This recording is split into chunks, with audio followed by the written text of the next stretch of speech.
오늘 말씀 요한복음 19장 25절부터 27절 말씀, 요한복음 19장 25절부터 27절 말씀, 제가 가진 성경으로 신약 성경 182쪽 정도 됩니다. 세 구절밖에 안 되니까 짧은 구절이죠. 우리 함께 합독하도록 하겠습니다. 25절부터 27절 같이 읽어보겠습니다. 시작. 예수의 곁에는 그 어머니와 이모와 글로바의 아내 마리아와 막달라 마리아가 섰는지라. 예수께서 자기의 어머니 제자가 곁에 서 있는 것을 보시고 자기 어머니께 말씀하시되 여자여 보소서 아들이니이다 하시고 또 그 제자에게 이르시되 보라 내 어머니라 하신대 그때부터 그 제자가 자기 집에 모시니라. 아멘. 말씀의 제목을 같이 한번 읽어보시겠습니다. 시작. 십자가로 세워진 공동체. 십자가로 세워진 공동체라는 제목으로 하나님 말씀 전하도록 하겠습니다. 리와인드 시리즈 15번째 시간이고요. 이 설교는 재작년인 2019년 5월에 가정의 달을 맞이해서 선포했던 말씀으로서 지난주일은 부당하게 체포당하여 재판을 받으시기 직전에 벌어졌던 일을 살펴봤고, 이번에는 십자가에 달려 돌아가시기 직전에 남기신 말씀으로 은혜를 나눠보도록 하겠습니다.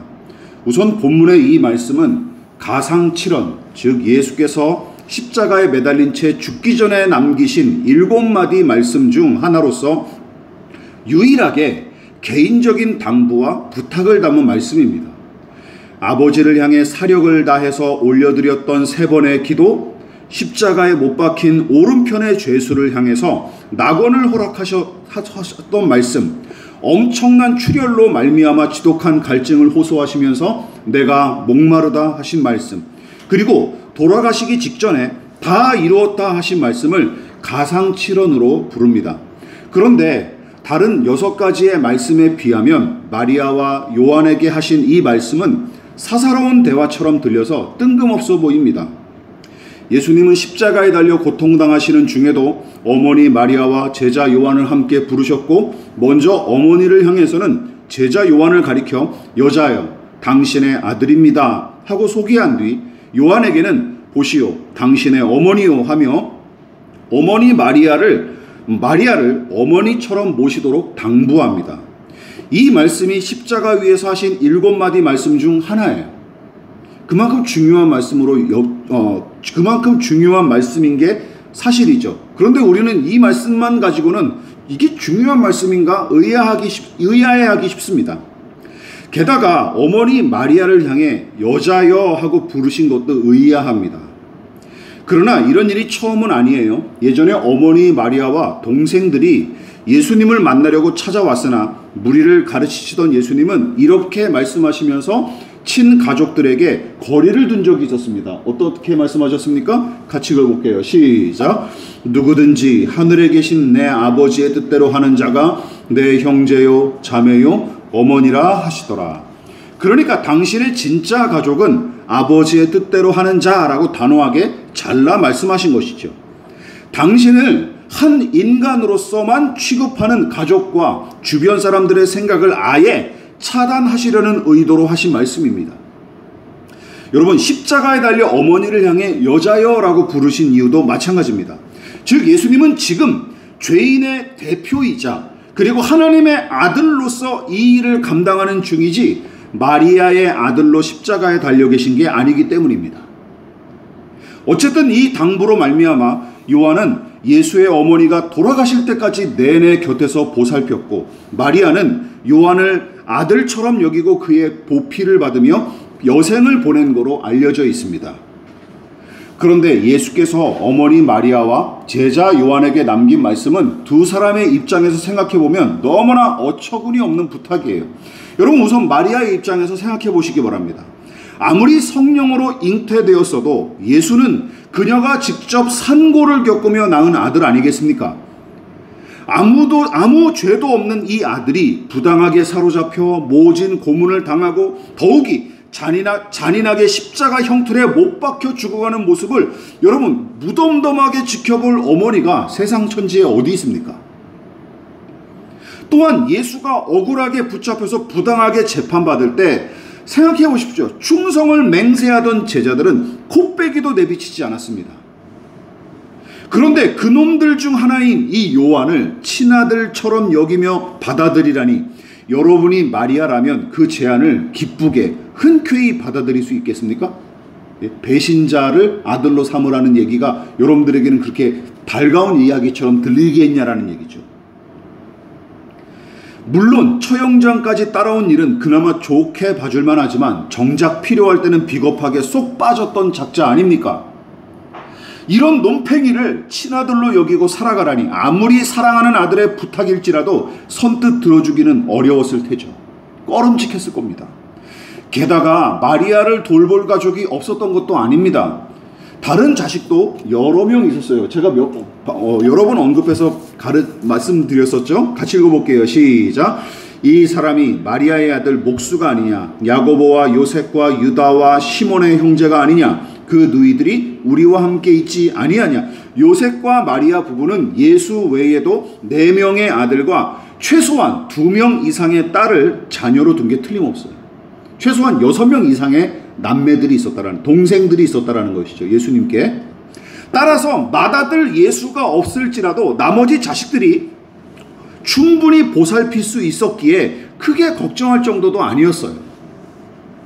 그런데도 굳이 요한을 아들로 삼으라고 당부하신 이유가 그래서 얼른 이해가 되지 않습니다. 그러면 요한은 예수님의 당부를 흔쾌히 받아들였을까요? 이번에는 요한의 입장에서 한번 여러분 상상해 보십시오. 믿고 따르던 스승의 죽음을 좀 더 가까이서 지켜보려고 십자가 아래까지 오긴 했지만 여러분 전날 밤 주께서 종교 지도자들이 데려온 군병들에게 체포당하셨을 때 이 사람도 다른 제자들과 함께 잽싸게 달아나지 않았습니까? 참 씁쓸하면서도 우라가 치미는 부분이에요. 여기가 주께서 수많은 무리 앞에 설교하고 많은 병자와 귀신 들린 자들을 고치셨을 때는 주님을 따르는 일이 제자들에게도 큰 어려움이 없었고 심지어 여러 유익을 안겨줬던 게 틀림없습니다. 야, 예수의 제자 저 기적을 일으키고 무리를 걷고 보리떡 5개와 물고기 2마리로 많은 사람들을 먹였던 저 사람의 제자래. 명성도 있었을 테고 어떤 유익도 여러 가지 따라오는 유익이 있었겠죠. 여러분, 그런데 어젯밤부터는 완전히 달라졌습니다.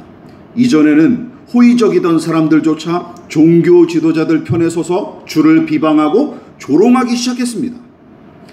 그리고 지금은 이단의 괴수이자 정치범으로 낙인 찍힌 채 저주를 받은 사람처럼 십자가에 못 박혀 죽어가는 중입니다. 그나마 요한이 골고다의 처형장까지 찾아온 것 자체가 매우 위험천만한 일이었지만 최소한의 돌이 남아 지켜보자고 떨리는 발걸음을 무겁게 옮겼던 게 틀림없어요. 어쨌든 지금은 예수님과 엮여봤자 유익을 얻기는커녕 목숨까지 날아갈 지경입니다. 자칫하면 예수의 추종자로 낙인 찍혀서 함께 처형당할 수도 있습니다. 그런데 이런 판국에 어떤 일이 벌어진 거예요? 그분의 친어머니까지 평생 모셔야 한다니 간신히 용기를 쥐어짜내서 골고다로 갔다가 날벼락을 맞은 셈입니다. 짐을 껴안은 거죠. 시한폭탄을 껴안은 거예요. 시한폭탄.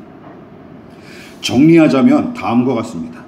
마리아는 다른 제자들과 마찬가지로 요한을 절대로 좋게 볼 수 없었고 굳이 그의 돌봄을 받아야 될 필요도 없었습니다. 요한도 예수의 어머니를 모시는 게 꺼름칙했을 뿐만 아니라 매우 큰 부담이었죠. 서로 불편한 사이인 것은 물론이고 요한한테는 마리아를 보필하는 일 자체가 큰 부담이자 위험천만한 일이었습니다. 그래서 사도행전 초기에 베드로와 요한이 짝을 이뤄 활동하지만 요한의 활약은 사도행전 8장을 끝으로 더는 등장하질 않아요. 사도행전 8장에서 이제 사도 요한의 이야기는 자취를 감춰버립니다. 여러분, 무슨 일이 있었을까요? 아마도 노쇠해진 마리아를 돌보는 일이 두드러진 활약을 보여주지 못했던 요인 중 하나라고 봅니다. 베드로는 초대교회 설립 때부터 사도행전 중반까지 크게 활약을 하고 그 뒤를 이어 사도 바울이 이방인 선교의 선봉장으로 활약하던 때 사도 요한은 사도의 사명을 감당하긴 했으나 마리아를 보필하는 일도 병행하느라 그들만큼 활약하지 못했던 것 같습니다. 네. 제 추측입니다. 게다가 스데반 집사와 야고보 사도가 순교를 당하고 다수의 신자가 핍박당했을 때 요한도 주와 복음을 위해 기꺼이 자신의 생명을 내놓고 싶었을 테죠. 근데 그러지도 못하죠. 누구 때문에? 마리아 때문에. 그러지도 못하는 것이죠. 예수님의 당부가 그의 발목을 잡은 탓에 쉽게 나서지도 못했던 게 틀림없습니다. 일본 제국주의의 신사참배 강요와 기독교 탄압에 맞서다가 투옥되었던 안희숙 여사는 믿음의 동지들이 매일매일 감옥 안에서 죽어나가는 광경에 극심한 자괴감을 느꼈고 그 심정을 자서전인 죽으면 죽으리라 서문에서 이렇게 밝혔습니다. 제가 읽어볼게요. 나는 자격 부족으로 실격된 순교자다. 진실로 나는 내 주님 예수를 위해 죽기로 결심하고 나섰던 것이다. 그런데 나는 내 뜻을 이루지 못하고 기회를 잃었을 때에 섭섭해서 몹시 울었다. 무슨 뜻이에요? 나도 저 동지들처럼 같이 죽어 예수의 이름을 위해서 순교를 했어야 되는데 나는 그러지도 못해서 너무 섭섭했대요. 그래서 울었대요. 감옥 안에서. 이 심정이 이해가 가십니까? 아니 사는 게 더 좋지 뭐 이렇게 죽으려고 발버둥치나.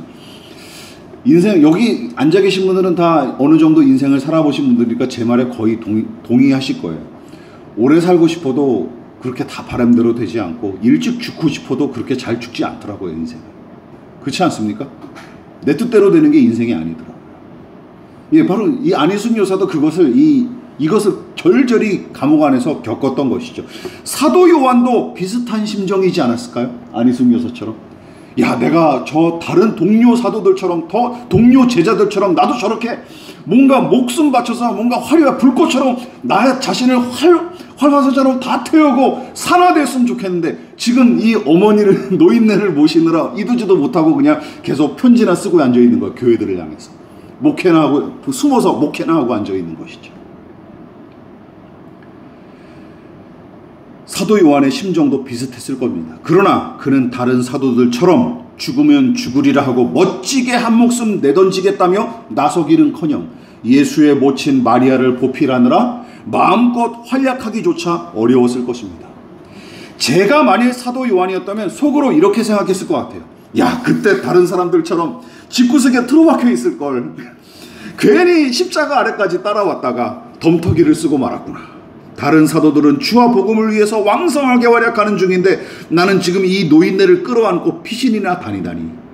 주님한테 내가 미운 털이 박혔었나? 차라리 마리아를 모시지 않았더라면 좀 더 많은 일을 효과적으로 감당했을 텐데 대체 이게 무슨 꼴인가? 이렇게 신세한탄했을 것 같아요. 요한 사도가 이 문제로 고민했다고 확신할 만한 증거는 아무것도 없지만 예수님의 당부대로 살아왔다면 충분히 해봄직한 고민이었다고 생각합니다. 무엇보다 마리아와 요한이 느꼈을 법한 이 찝찝함, 그리고 심각하게 고민하고 갈등했을 이 문제들, 우리도 가정과 교회를 생각할 때마다 바로 이런 고민에 직면하기 일쑤입니다. 좀 더 괜찮은 실력과 인품을 갖춘 사람이 내 가족이기를 바라죠. 내 부모가 장동건과 고소영 부부처럼 미남미녀나 재벌회장 정도는 아니더라도 돈 걱정 없이 풍족하고 넉넉하게 사는 부모였으면 합니다. 자녀들은. 부모가 바라는 자녀의 모습도 별반 다르지 않죠. 내 자식이 부모를 극진히 섬기는 효자에다가 공부도 잘하는 우등생이기를 바랍니다. 이런 소망이 없는 부모 혹시 있으십니까? 없을걸요. 내 표현만 안 했을 뿐이지. 그래서 좋은 대학과 좋은 직장에 척척 들어가고 필요할 때마다 부모에게 용돈을 넉넉히 챙겨주는 자식이었으면 하죠. 다시 말해 우리 가정이 쓸모있는 부모와 그런 자녀로 채워져서 서로 이득을 주고받기를 바랍니다. 가족 구성원들 솔직히 다 그렇잖아요. 본능적으로. 우리도 인간이니까.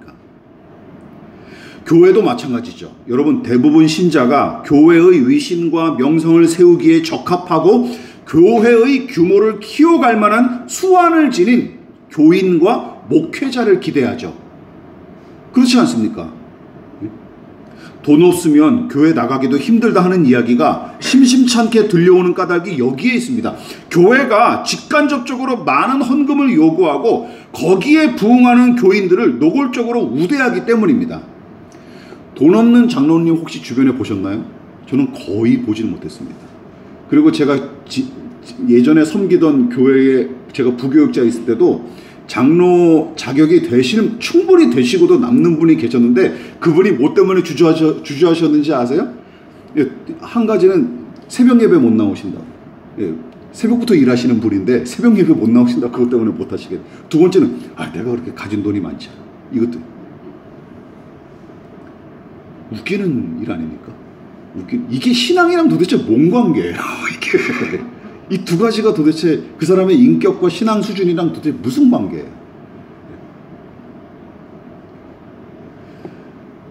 여러분 보십시오. 교회가 직간접적으로 많은 헌금을 요구하고 거기에 부응하는 교인들을 노골적으로 우대하고 그 사람들에게 딱지를 명찰을 달아주죠. 여러분 성품도 마찬가지입니다. 성품도 마찬가지예요. 누구나 칭찬할 만한 성숙한 인격의 소유자와 유쾌하고 너그러운 성품을 지닌 사람들끼리만 모였으면 좋겠다라고 우리는 내심 기대합니다. 또한 소위 말하는 건강한 형태를 갖춘 가정이 유입되기를 바랍니다. 왜냐하면 이런 교인들이 뒷받침되어야 교회의 이미지가 좋아질 뿐만 아니라 그로 인해 새신자의 정착이 수월하고 교회 경영에 득이 되기 때문이죠. 즉 교회도 쓸모있는 교인과 수완 좋은 목회자를 요구하지 경건하고 올곧은 신자나 목회자에 별로 관심이 없습니다. 그게 현실이에요. 별로 관심이 없어요. 그래서 돈 없고 백 없고 힘 없으면 교회에서조차 짐짝 취급받기 일쑤입니다. 또한 성격이 좀 까칠하고 예민하다던가 직설적이거나 너무 내성적인 사람들만 들어차면 갈등과 부담이 더할 수밖에 없으므로 교회의 안정과 성장을 기대하기가 어려운 게 사실입니다. 왜냐하면 우리도 인간이 모인 곳이니까, 교회도 어차피 인간이 모인 곳이니까, 아까도 말씀드렸듯이 성품 좋은 사람, 인품 좋은 사람, 게다가 돈도 좀 넉넉한 사람이 더 많아지기를 바라는 것이죠. 그래서 목회자와 교인들은 그런 사람들을 못마땅하게 여겨서 눈을 흘리기 일쑤입니다. 그러면서 우리가 하는 얘기가 뭐예요? 아유, 저 사람만 안 나왔으면 하는 생각들이 바로 다 여기서 비롯된 거예요. 여기서 비롯된 거예요. 한부모 가정, 재혼 가정, 다문화 가정, 조손 가정, 자녀를 두지 않는 딩크족이 교회에서 환대받지 못하는 까닭이 바로 여기에 있는 거예요. 결격 사유가 많은 가정이 모여봤자 교회에 득이 안 되기 때문입니다. 안타까운 일이죠. 지금도 많은 교회가 쓸모있는 교인이 유입되기를 바라서 간절히 기도하고 그런 이들을 전도하기 위해 안간힘을 쓰는 중입니다. 제가 처음 단독 사역 나갔을 때 주변의 목사님들이 저한테 그 교회를 추천하고 밀어줬던 이유가 뭔지 아십니까? 11조 잘하는 교인들이 있고 멀쩡한 직업이 있는 사람들이 여럿 있다는 얘기죠. 이게 저를 추대했던 이유였어요. 지금 돌아보면 참 웃기는 조건들이죠. 그러나 교회 이미지와 성장에 별 도움이 안 될 것 같으면 애초부터 교회 가자는 얘기조차 꺼내지 않을 뿐더러 이미 등록된 교인이 그런 사람이라면 아까도 말씀드렸듯이 저 사람만 안 나오면 우리 교회가 좀 더 나아질 것 같은데 하고 불쾌한 속내를 감춘 채 형식적인 관계만 억지로 유지할 뿐입니다. 심지어 인간관계의 기초와 기본을 형성하는 가정에서조차 쓸모와 이익으로 가족의 가치를 매기는 게 현실입니다. 제가 지금 말씀드리는 건 특별한 범죄자나 잔인무도한 악당들에게 국한된 이야기가 아니지 않습니까? 저와 우리의 이야기고 대부분 사람들에게 해당되는 이야기입니다. 바로 완악하고 치졸하며 지독히 이기적인 하나님의 뜻에서 멀어진 우리 같은 죄인들의 이야기입니다. 그리고 우리가 사는 세상의 생리고, 그리고 교회가 그 생리를 고스란히 끌어안은 채 이렇게 굴러가고 있는 것이죠. 그리고 십자가 아래서 예수님의 당부를 듣고 놀라며 불쾌하게 여겼을 마리아와 요한의 이야기입니다. 교회는 어떤 사람들이 모이는 곳일까요?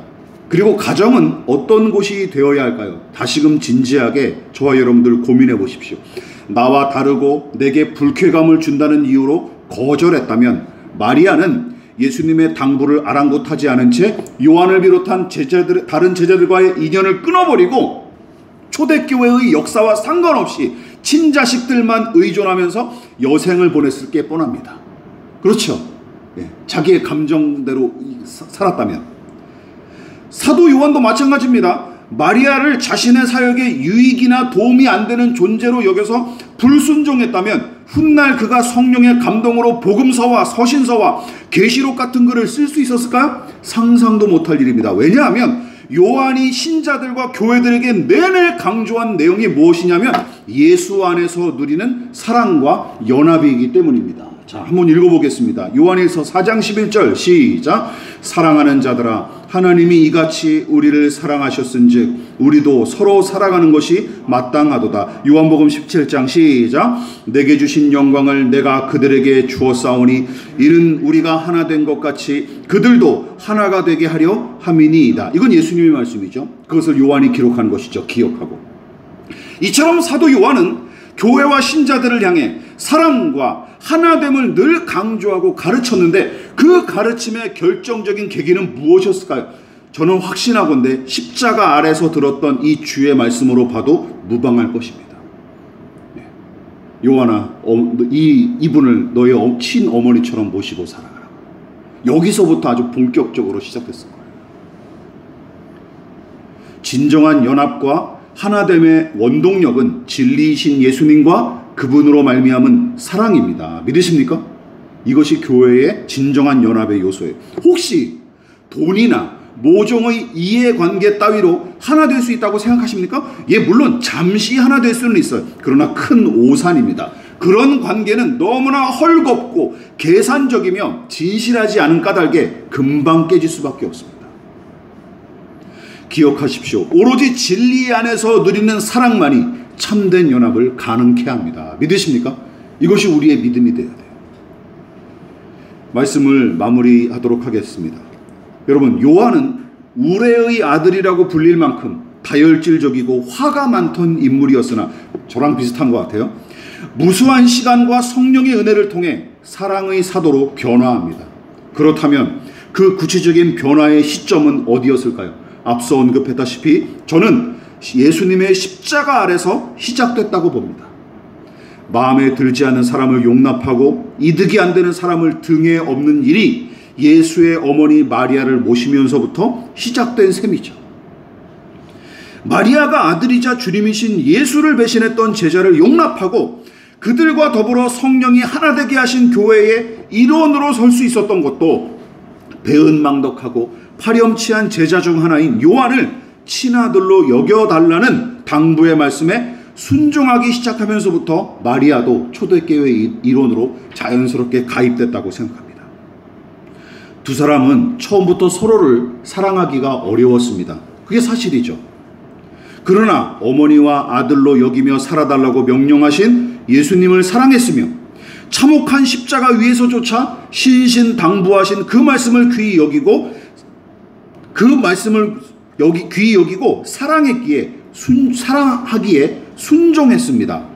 그렇습니다. 예수님과 그 말씀을 사랑하고 소중히 여겨서 순종의 씨를 뿌릴 때 도저히 사랑하지 못할 것 같은 사람을 향한 용납과 사랑의 꽃이 피어나기 시작한 것이죠. 가정과 교회는 저절로 세워지지 않습니다. 다 겪어보시지 않습니까? 노력해야 세워지는 것입니다.